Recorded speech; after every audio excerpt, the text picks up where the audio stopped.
If you're counting sheep to help you sleep, don't look them in the eye. For some will give you dreams to keep, and some will make you die. The idea of counting sheep stretches back to a simpler time in our history. A time before all those pesky notifications and breaking news updates would spring us out of bed in the middle of the night to look at a screen. A time when shepherds counting their flock before taking a nap in the shadow of some tree was a relatable situation. Historians disagree as to where the term actually came from. Some say it is a recent expression originating from the New Zealand colonists. Others invoke medieval British sheep herders, while at some point at verses in dusty tomes of Islamic fairy tales. They're all wrong. The original expression comes from the Goro people of the Tatra Mountains, although the Austro-Hungarian approach to the people as a lesser culture has pushed the truth from libraries into word of mouth. What has also been conveniently removed from the anthropology papers is the original form of the expression. The idea of counting sheep to help ease the mind originally came in a rhyme. The only place where the true form of the old advice still survives is in the mouths of direct descendants of the Goro culture. If you're counting sheep to help you sleep, don't look them in the eye. For some will give you dreams to keep, and some will make you die. My grandma's shaking, leathery hands pressed against my forehead again.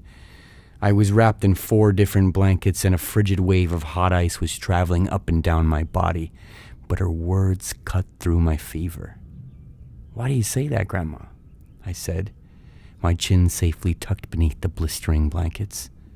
It's just something my grandma said to me, and her grandma said to her, and her grandma said to her. A little bit of advice passed down the family tree. She caressed my forehead, doing her best to keep the tremors in her hands at bay. Her nails were packed with dirt from the potato fields, but as she touched me, I could smell the remnants of last night's finger paints. The loving woman had stayed up all night, making sure my sudden sickness wasn't serious. But why shouldn't I look the sheep in the eye, Grandma? The sheep the neighbors have are good animals. Oh, Zlatko, yes. The neighbor's sheep are good animals, but the sheep you count before you sleep, the sheep in your dreams, they are different. Some of those sheep are also good. They will bring you a good night's rest, but the others... She paused, considering her next words carefully. The other sheep are bad. What do the bad sheep do? Something you won't have to think about for a long, long time. A long, long time later, my older cousins and me were taking swigs from a hip flask in the icy parking lot of a cemetery. Whenever the emotions would bubble up enough to wet our eyes, we'd just turn around and take a long, thoughtful puff of our cigarettes and gaze out into the row of tombstones, pretending that we were having some deep thought about the nature of our own mortality. But we weren't. We were all just thinking about how freshly packed dirt was now covering the box in which our grandmother was sleeping. No big change in life comes easy, but keeping my shit together during the funeral was a Herculean task. Not only was the woman who had nurtured my artistic spirit and encouraged me to do what makes me happy dead, but my mother had taken it upon herself to drag me around the funeral and insist that I show every guest the mural I had drawn in my grandmother's honor. Out by her casket was a picture of her smiling, full of life. On my cracked iPhone was a misshapen Chernobyl reject that vaguely resembled my grandmother. "Oh, that's beautiful," they would say. "You should hang up the painting somewhere." "It's actually digital," I'd mumble. "Did you what?" Yeah, we'll hang it up in the living room.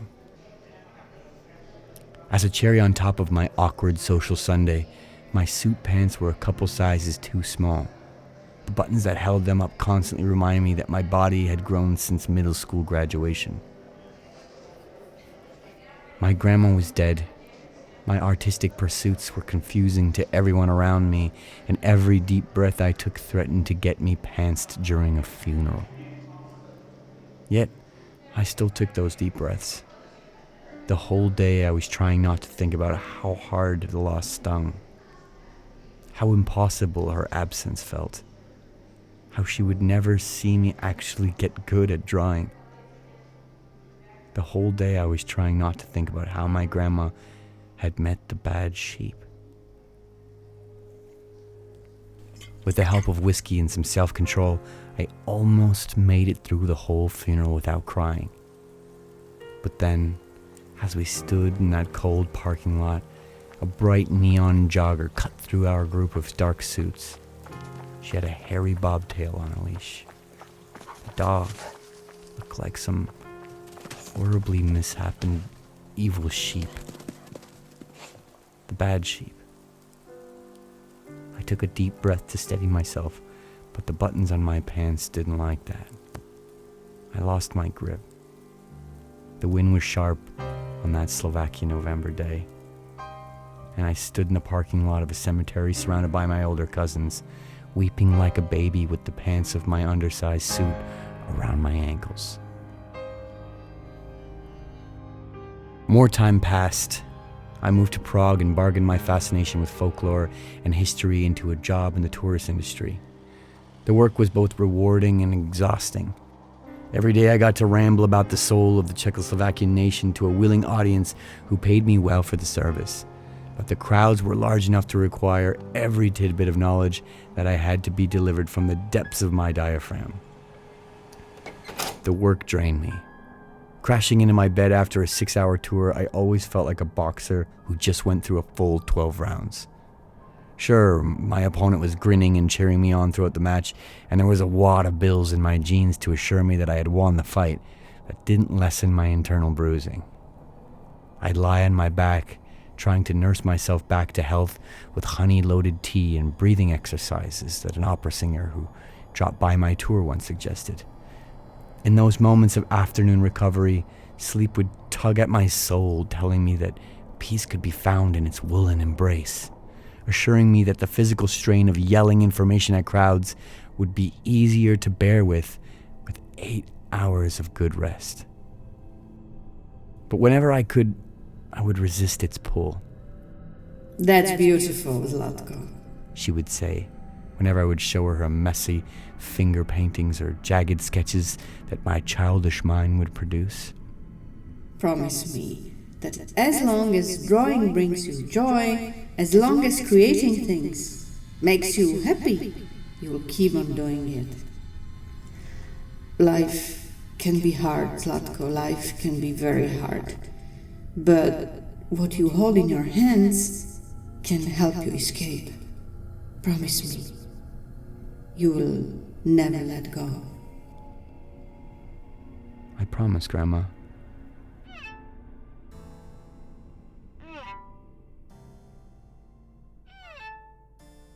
Even on the most exhausting of days, when all my muscles groaned and taking even a single step would make me worry for my knees, I'd get up and pick up my Wacom tablet and I would draw. Some days the art would flow onto the screen with the ease of a straightforward prophecy being fulfilled, and some days my fingers would be glued to the Control and Z keys, undoing the sloppy line work that I was too tired to do properly. But every day I drew. I was holding on to that thing that made me happy, fulfilling my promise to an old woman who was both resting in the ground and watching me from the sky. Luckily for me, the masses of tourists that come visit the 100-spired city come in bursts. The summer crowds start thickening around May, swells up into September before taking a quick breather, grabbing a jacket and coming back for the Christmas markets. Working all season round while trying to prop up an artistic pursuit was a draining task, but luckily for me, the emptiness of the October and November months provided me with some space for respite. Every year on September 30th, I'd give one last tour to the crowds of excited foreigners, and then I would hop on a train to take me back to Slovakia, to take me back to the old cottage in the Goral Tatras, where I had spent my formative years as an artist. 2 months in the quiet countryside would help me recharge. Going from making eye contact with 500 people a week to only seeing the glossy eyes of sheep and maybe the occasional tired pensioner would let me regenerate my social batteries for the winter. My stays in the old cottage also allowed me to focus on my art. Whenever I was out in the mountains, I was completely alone without any semblance of the internet or phone signal to distract me. Every day would be spent scratching out drawings on my Wacom, and if the flow of inspiration ever started to trickle, I would go outside and clear my mind with whatever repairs the cottage required. For half a decade, I lived in my set regime. During the summers, I would stand in front of crowds, chronicling the history of the mother of all cities, and in the off-season, I would sit in the woods sketching out artwork, occasionally taking a break to repair a fence torn down by overzealous livestock. Work in the tourist industry was draining, but it kept me financially secure enough to pursue my real passion. My life had taken on a predictable, calming shape, but then, in a series of newscasts delivered by nervous face mask-wearing reporters, it all fell apart. In January of 2020, I busied myself trying to figure out how to explain what the Holy Roman Empire was to American tourists through a quippy 3-minute segment on the tour. By March of 2020, I didn't know if I would ever see an American again. A global pandemic, the likes of which we have not seen for 100 years, washed through the world. The people dressed in panda costumes that catered to Chinese tourists disappeared from the old town. The streets hushed down with the lack of British stag parties.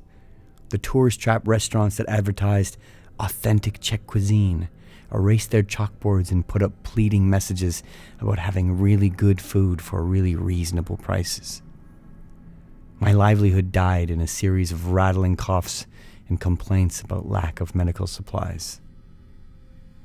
When the Nazis took a chunk out of the country in 1938, my grandmother's family buried sacks of flour and canned goods in the backyard, and after the war, they dug them up.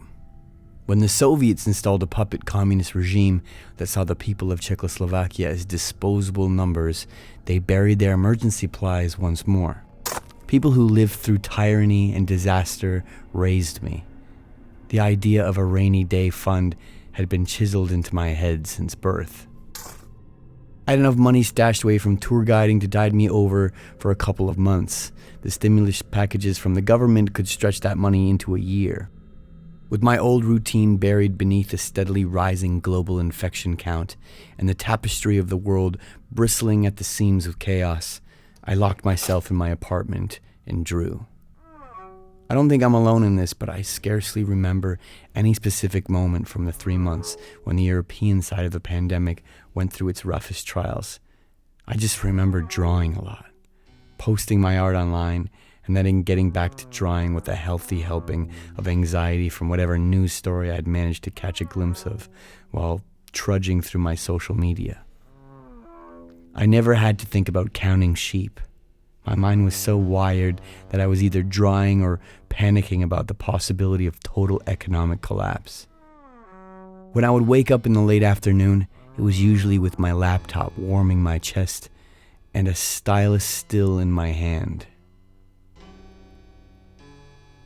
With thoughts of my grandmother's kind, supporting eyes looking down at me from the fields in the sky, I would make a cup of coffee, chow down on some biscuits, and get back to drawing. By the time June rolled around, the pandemic had been contained. People were back on the streets, mandatory face masks were contained to the subway, and going out to the bar for a couple of drinks felt less like playing Russian roulette with a 6-chamber, more like playing Russian roulette with the rotary machine gun. Life was starting to get back to normal, but one thing was for certain: the tourist industry would stay in the ground for at least another year. Scattered thoughts of my financial future replaced the worries about a global collapse. And even though the problems that I was facing shrunk down to a manageable personal size, they squeezed at my chest with the same anxious force that they always did. One morning, I woke up to a series of messages that provided a possible solution. Hey, do you take commissions? Hello, I saw your art in a friend's feed. Do you take commissions? How much for you to draw a picture of my ex? Love your art. Do you draw horses? Sup? Do you do NSFW commissions? Someone had shared my art with someone who shared it with someone else who shared it with someone with enough social media clout to give me a momentary burst of fame. The number of followers that I had spent 5 years working for quadrupled overnight. I refreshed my feed a dozen times, waiting for that number to drop, waiting for whatever glitch in the system to resolve itself and send that number back down to where it belonged. But it didn't. 50,000 followers and growing.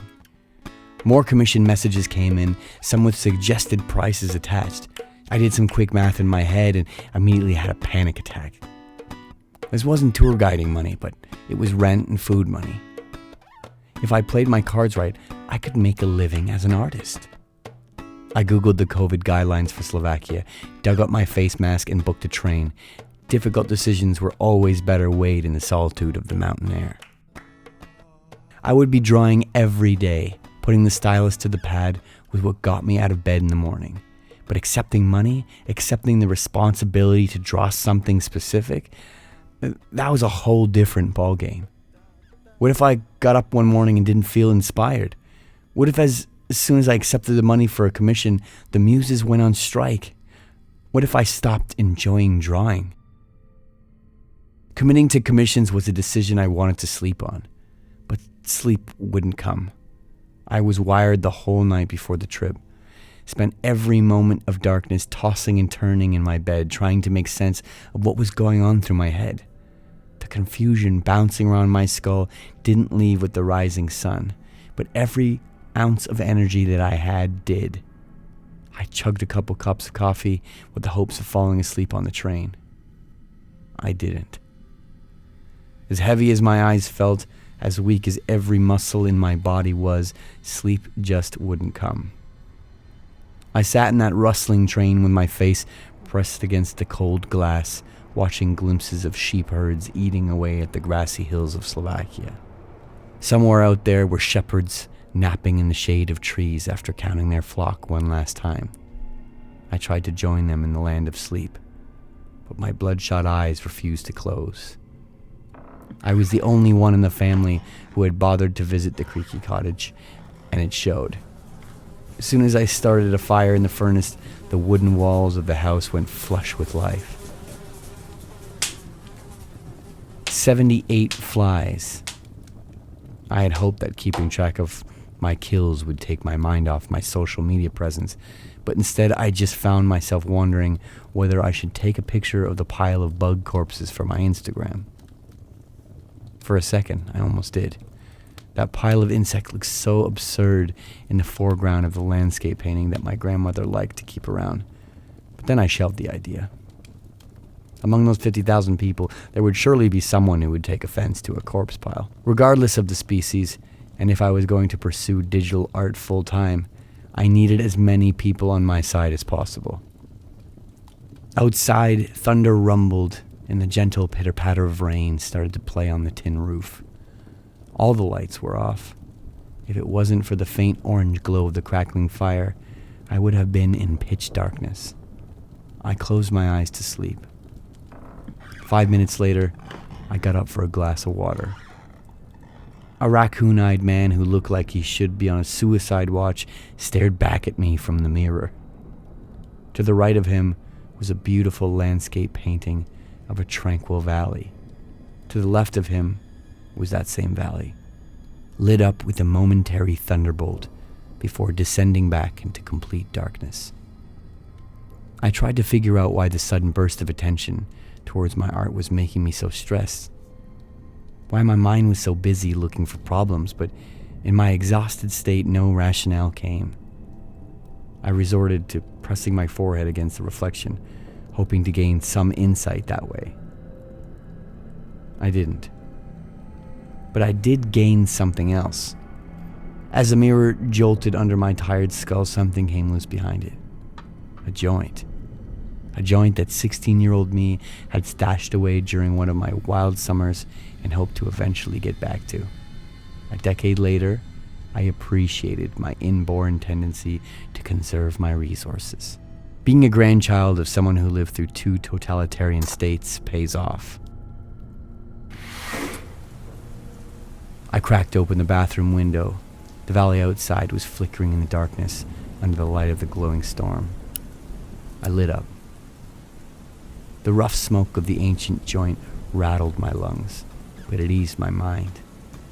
My worries went from cryptic bouts of anxiety to abstract questions about what it means to be an artist in the 21st century in a low, calming murmur of marijuana-induced psychobabble. I crouched down on my bed and breathed a sigh of relief. I was a cartoon sitting, poorly drawn, in one of the photogenic landscape paintings that adorn the walls of the cottage. In front of me, there was a herd of sloppily sketched sheep, begging to be counted. If you're counting sheep to help you sleep, don't look them in the eye. For some will give you dreams to keep, and some will make you die. A bolt of lightning startled me back into my flesh body. Outside, the storm had grown strong enough to underscore just how powerful nature is. The walls of the cottage groaned under the valley wind. The tin roof was caught in a perpetual barrage of wet force. There was a good chance I would wake up to floods. I didn't mind. I was stoned. The storm outside just became a backdrop to bigger problems, namely my cottonmouth. Sure, somewhere in the back of my head I was still taking apart my artistic anguish, but my body was so tired and baked that only the most pressing of physical discomforts made it onto my to-do list. A taste of metal and dry sewage loitered on my tongue. I knew I had to wash it out, but my body was completely numb with exhaustion. The 10-step walk towards the bathroom seemed like too much of a journey. I resigned myself to watching the colors that flowed in from the window behind my head. The faint blue lights bounced around the walls like spotlights searching for escaped convicts. I presumed they were simply the byproducts of the storm raging outside that my stone mind had given sentience to, but as the strength of the thunderclaps soothed, as the wind died down, as the rain turned into the dripping excess of gutter water, the lights remained. The tin roof groaned. Someone, or something, was hiding behind my window. I was out in the middle of nowhere, in pitch darkness, and something heavy was standing on my roof. A tightness manifested in my throat. My breathing became shallow. A panic started to brew in my veins, but I quickly pushed it away. The source of the mysterious lights went into the same pile of anxieties as my commission conundrum. I wasn't going to investigate anything, and I wasn't going to make any plans. Those were tomorrow worries. The main task at hand was to get a glass of water and pass out. I would be wiser tomorrow. I crawled out of bed to make my way towards the bathroom. But as soon as the wooden floor creaked under my weight, the lights shifted. I froze. Whatever was standing on my roof moved as well. The roof groaned under its shifting weight. The blue lights painted my silhouette on the walls of the cottage. Whatever was outside was looking straight at me. A block of ice traveling down my spine insisted that I don't turn around. I didn't argue with it. I just hoped that whatever I was seeing was a byproduct of sleep deprivation or moldy weed. But what was outside was not the result of lack of sleep. An old weed doesn't cause hallucinations. Half a dozen fist-sized searchlights observed me as I shuffled my way to the bathroom. Each weak, shaking step I took was answered by another dark groan from the roof. Whatever was out there was massive. I stopped in the doorway, cutting off any line of sight with whatever was outside. I kept my eyes straight ahead, pointed at the mirror. The house went dark. Frustrated stomps sounded off outside as the creature searched for a way to see me. For what felt like an eternity, I stood in the pitch darkness, but then the mirror flared up with an external shine. The creature was standing outside of the bathroom window looking for me. In the mirror, I saw a reflection of the beast. On top of its head was a mass of slitted eyeballs that sent those blue searchlights crawling through the room. The window rhythmically fogged as the monster breathed from its horrible snout. The eyes bounced around the bathroom, trying to track me down, just as I started noticing the wet clumps of wool hanging from the creature's face. They found me. All 6 eyes stared at me from the reflection in the mirror. It was as if they were reached out and grabbed something of the depth of my core. Somehow those shining eyeballs were seeping every ounce of strength in me. Suddenly, sleep didn't seem impossible. In fact, it became a certainty. The mammoth beast that was on my roof was sending an undeniable lullaby through my shaking body. Her voice cut through like a sharp slap. If you're counting sheep to help you sleep, don't look them in the eye. For some will give you dreams to keep, and some will make you die. I reeled back in a terror, slamming against the wall. In my jittery state, the hit sent me in a painting tumbling down to the floor. The bad sheep dashed over to the other window and stared down at me most instantly. My body was drenched in that horrible blue light. It wanted me to look up. It wanted to siphon every bit of life that I had in me.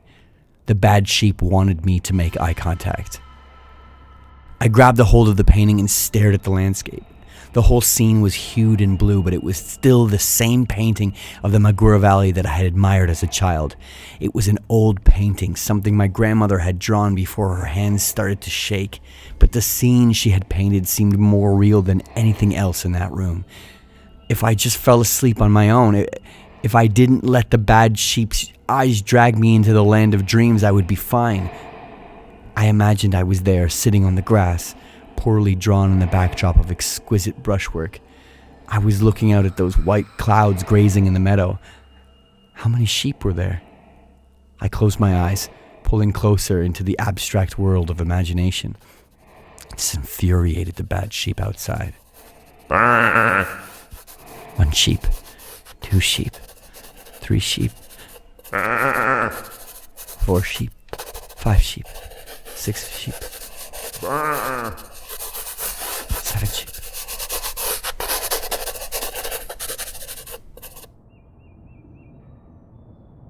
Nothing would have made me happier than if I woke up on the floor of my bathroom and realized I had some sort of mental breakdown.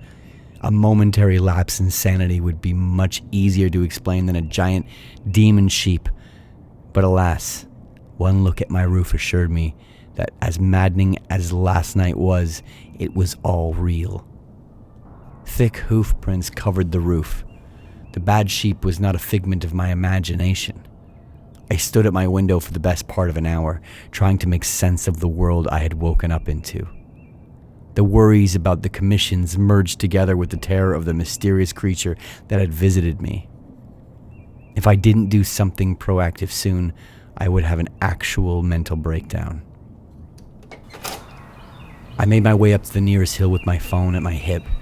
Whatever problem I was having, there was one that was straightforward to solve: the roof. After sweating up the incline for a good 15 minutes, I was rewarded with a bar of signal. After a couple more minutes, I had enough of a connection with the outside world to Google roofing companies. Yet as soon as I connected to the internet, another flurry of notifications came in. Are you doing commissions? That X drawing, will you? Line work on a comic, paid. Interested? Will you draw me a picture? I thought back to my grandmother's painting and wondered how much self-doubt she had. Could I ever make anything so beautiful that it would ward off demonic entity? Was opening commissions a step towards growing as an artist? I pushed the thought aside. I'd figure it out eventually. It wasn't the right step to make unless I was 100% comfortable with putting myself on the spot. I'd draw a bit more, just for me, and as soon as I would be ready, I would take the next step. I Googled roof damage price estimates, and my outlook quickly changed. Someone had to pay for the roof to get fixed. Commissions open. Accepting commissions. Hey guys, here's my price list. As I sat on that grassy hill, going through my social media, ticking the necessary boxes and making zany announcements, I wasn't comfortable or confident. My mind kept on composing infuriated emails from disappointed customers, and the beginnings of a drawing block were starting to form beneath my fingers. But the excitement slowly crept in. I was taking a big step towards something that I had always wanted to do. The years of clutching a stylus without an audience were starting to pay off. The phone suddenly felt small in my hands. The grass swayed in the calm summer wind. Valleys of fields and forests stretched out in front of me like rumpled silk. I was in the middle of one of her paintings. I clicked on the last account. Commissions open.